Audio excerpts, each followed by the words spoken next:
Hello Gemini, this is Inspire 2016 with your weekly tarot reading for the week, commencing the 22nd of January until the 29th of January 2024. The first card for you is representing. How do you feel about yourself? Your card is the Five of Wands. You are in the midst of conflict, tension and competition, and it is impacting your ability to move forward with your goals. Rather than being able to work together with others, you are coming up against it and are constantly being challenged on your point of view. The trouble is that everyone is trying to express their point of view and opinions, but no one is listening, and so there is little progress. There is only conflict, and there is little or no value in the discussions that are occurring. Similarly, this card is representative of a group of people who are committed to an end, but they cannot fully agree on how to implement this goal, as each has their individual agenda as to how to bring this to fruition. Aim to turn this into constructive conflict by allowing each person to openly share their thoughts, but then listen to other people's thoughts.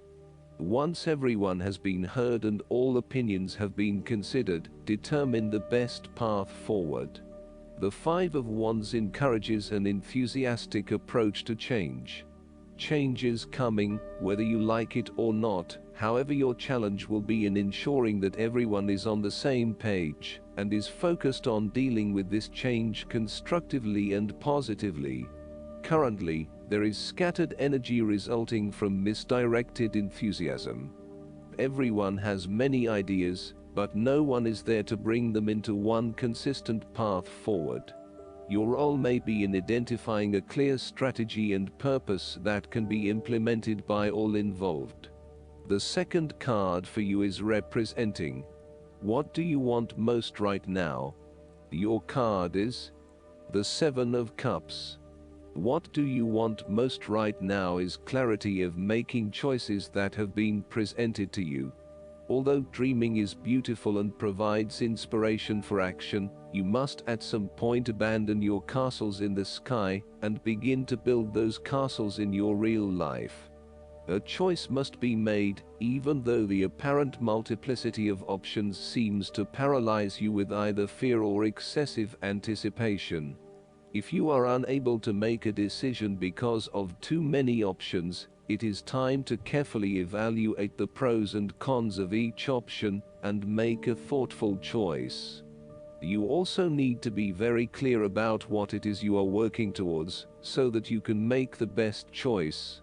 Make your decision with caution, as all is not what it seems to be. Great opportunities may turn out to be major problems later on, while less enticing options may turn out to be golden opportunities. With the Seven of Cups, there is a risk of illusion. You need to separate what is real from what is illusion. Protect yourself against unclear or wishful thinking and habitual daydreaming. Avoid intoxication and escapism. Oftentimes, this card shows choices and plans that have little or no basis in reality. Such things are typical of the developed imagination, and fine if they stay in the imagination. However, when you try to implement those ideas in the real world, you are leaving yourself open to inevitable disappointment when you realize that your vision simply does not work. The third card for you is representing your fears. Your card is the Three of Cups. You are afraid of betrayal of trust and possible cheating from someone close to you. On a broader scale, your creativity may be being stifled, and instead you are being forced to conform to the group in which you are operating. You may be part of a very tight-knit group that does things a certain way and is not open to innovation or alternative approaches. You need to consider whether you are willing to sacrifice your creative abilities in favor of the group's desires. The Three of Cups may also reflect isolation from others. If this is the case, it is time to take charge of the situation and to reconnect with your community. Consider joining a group or organization, and if the need for support is present, seek out the necessary resources. Similarly, you have lost touch with your close friends, perhaps due to a falling out or other, more demanding priorities such as work or family commitments. See this card as a reminder to reconnect with your friends, let your hair down and have a good time, without worrying too much about the consequences. On the other hand, the Three of Cups may indicate overindulgence in the party scene. You may be spending most nights out at bars and nightclubs, indulging in drugs and alcohol and throwing caution to the wind. You may also be in the work hard, play hard mindset, when what you need is greater balance in your life. Be mindful about the longer-term consequences of your actions and ask yourself whether this is indeed a sustainable lifestyle. Take a break from the social scene to regroup and get some much-needed sleep. The fourth card for you is representing what is going for you. Your card is the Four of Swords. This is a period of rest and recovery after a time of challenge, with the promise that, once recovered, you can and will return to the challenge. In the meantime, the Four of Swords provides a new challenge to stay silent and inactive. This is the time to build up your mental strength. Meditate and spend time in a calm atmosphere. You need to replenish your strength and spend time in spiritual thinking. You need to rest and relax. The Four of Swords is a reminder that after every crisis and before every new challenge, there is always a time of relaxation and contemplation. Constant stress and tension will break even the hardest and most resilient of people, but brief periods of rest enable you to refresh your energy, concentration and focus, ready for the next challenge. These rests should be used wisely to heal the body and ready the mind.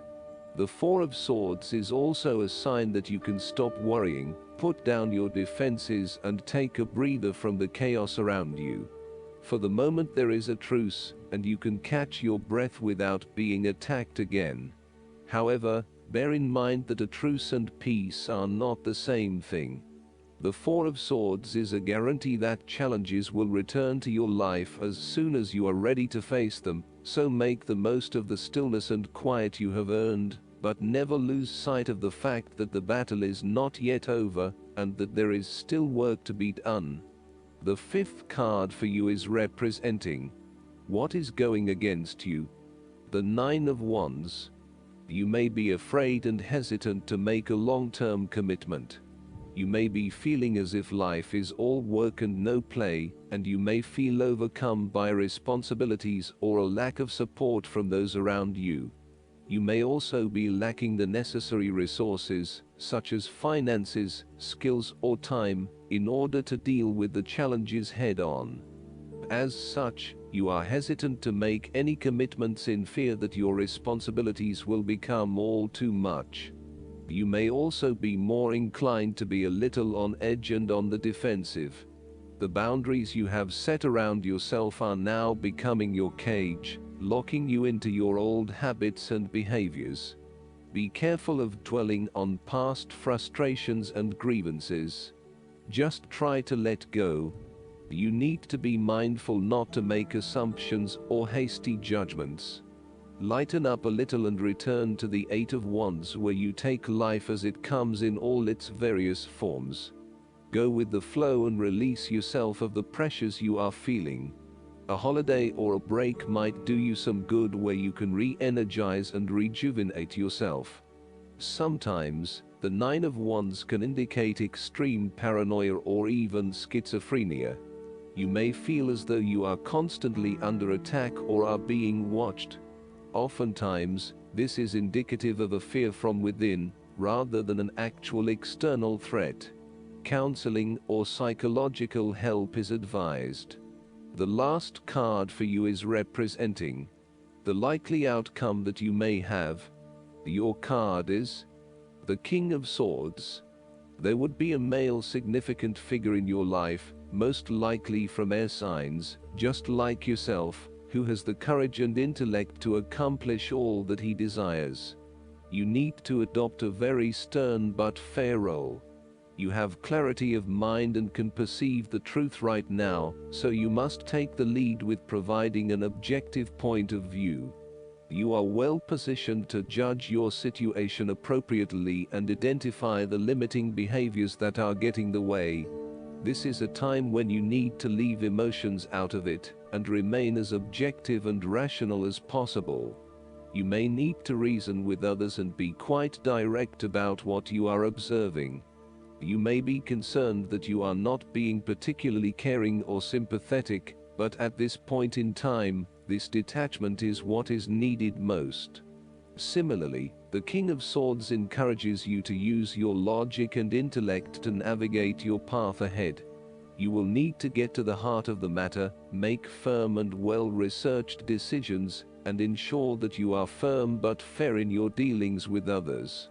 You need to be able to take any situation, look at it with total impartiality, and then come to a decision that is both fair and insightful. Oftentimes, the King of Swords represents a professional advisor, such as a solicitor or attorney, financial advisor or taxation consultant. This advisor has a solid reputation and a vast amount of knowledge in his particular field, and will provide you with objective, well-researched advice about your own situation. He is completely impartial, and will draw upon his experience and his innate knowledge of the rules, systems and structures that are in place. He may come across as detached or disinterested in your personal circumstances, unless it relates specifically to the type of advice he is giving you. This is so that he can provide only the most relevant and objective advice to you. He prides himself in his expertise and qualifications, and is likely to charge a high fee for his services. Nonetheless, he offers the rigor and specialist knowledge that you need right now. This king is also a man of the highest ethical standards. It is impossible to corrupt him, and as such he acts as a pillar of strength who gives sound advice to everyone, no matter who they are. What is more, he firmly expects others to operate by the rules of the law, and will not tolerate others who break the law. Last but not least, the guidance card for you is the Partnership. This card speaks to the influence of other people in your life, such as a romantic or marital partner or work associate. Trust the first thought or feeling that you have about the word partnership, as your higher self already knows the truth about these influencing energies. If you feel that certain people are adversely affecting you, this card signals the need to take a relationship inventory to bring positive energy to the relationships, or to decrease your involvement with them. Studies are showing that a person's income is proportionate to that of the people he or she spends time with. If you hang out with those who complain, this will bring you down. If you spend time with those who are working to improve their lives and this world, you'll feel inspired. This card also signals a business partnership, and again, trust your first thought or feeling for inner guidance. Many successful businesses are formed from partnerships, so you may be guided to network with others, or to join a networking group to meet potential partners. God is guiding you to the right people to support the fruition of your divine life purpose. I hope that you enjoy everything, and if you like the reading, just please click subscribe and you will get instant notifications every time we publish a new video right to your YouTube. Thanks.